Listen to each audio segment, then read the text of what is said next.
আসসালামু আলাইকুম রহমতুল্লাহি ওবরকাতুহু। আলহামদুলিল্লাহ ওয়া কাফা ওয়া সালামুন আলা ইবাদিহিল্লাযীনা ইসতাফা, আম্মা বা'দ। সম্মানিত দিনদার ভাই বোনেরা, আজকে আবারও একটি চমৎকার আমল নিয়ে উপস্থিত হলাম।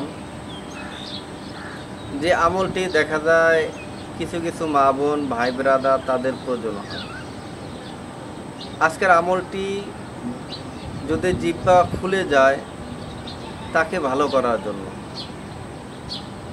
দেখা যায় কিছু কিছু মা বোন ভাই ব্রাদার আছে, তাদের জিহ্বা ফুলে যায়, অসুস্থর কারণেও সে ফুলে যায়, বা দেখা যায় জিহ্বার উপর যখন কামড় লাগে, দাঁতের যখন আঘাত পায় তখন ব্যথা পায়, ব্যথা থেকে ফুলে যায়। এরকম শ্রেণীর যদি কোনো মা বোন ভাই ব্রাদার যদি হয়ে থাকে, তাহলে আজকের এই গুরুত্বপূর্ণ আমলটি করবেন, দেখবেন ইনশাআল্লাহ তাআলা জিহ্বার ব্যথা এবং ফুলে যাওয়া এটা মালুম হয়ে যাবে, সেরে যাবে, আশা করা যায় ইনশাআল্লাহ তাআলা। দেখা যায় অনেক মা বোন ভাই ব্রাদার দেখা যায় শীতের সিজন আসলে মুখে ঘা হয়, জিহ্বাত ঘা হয়। ভিটামিন বির কারণে যখন জিহ্বাটা ফুলে যায়, ঘা হয়, তখন মানুষ খানাপিনা করতে পারে না, আহার করতে পারে না, পানি পর্যন্ত সে মুখে দিতে পারে না, মুখে ধরে।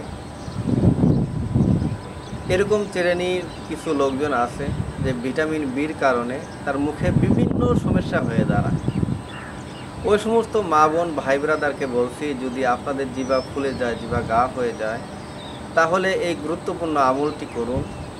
আমলটি যদি করতে পারেন, মহান রব্বুল আলামিন আপনাকে সুস্থতা দান করবেন। জি সম্মানিত দিনদার ভাই বোনেরা, ভিডিওটি লম্বা করছি না। যে সমস্ত মা বোন ভাই ব্রাদারের এই প্রবলেমটি থাকে, তাহলে ইয়া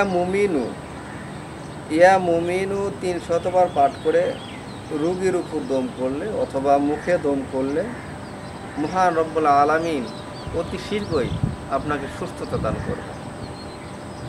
সম্মানিত দিনদার ভাই বোনেরা, নিয়মটি আবার বলে দিচ্ছি। ইয়া মুমিনু এই পবিত্র নামটি ৩০০বার পাঠ করে রোগীর মুখে যদি আপনি দম করেন, তাহলে আল্লাহ রাব্বুল আলামিন অতি শীঘ্রই আপনাকে সুস্থতা দান করবেন।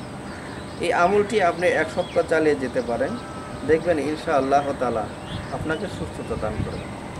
জি সম্মানিত দিনদার ভাই বোনেরা, পরবর্তীতে সাক্ষাৎ হবে অন্য কোনো বিষয় নিয়ে। আসসালামু আলাইকুম ওয়া রাহমাতুল্লাহি ওয়া বারাকাতুহু।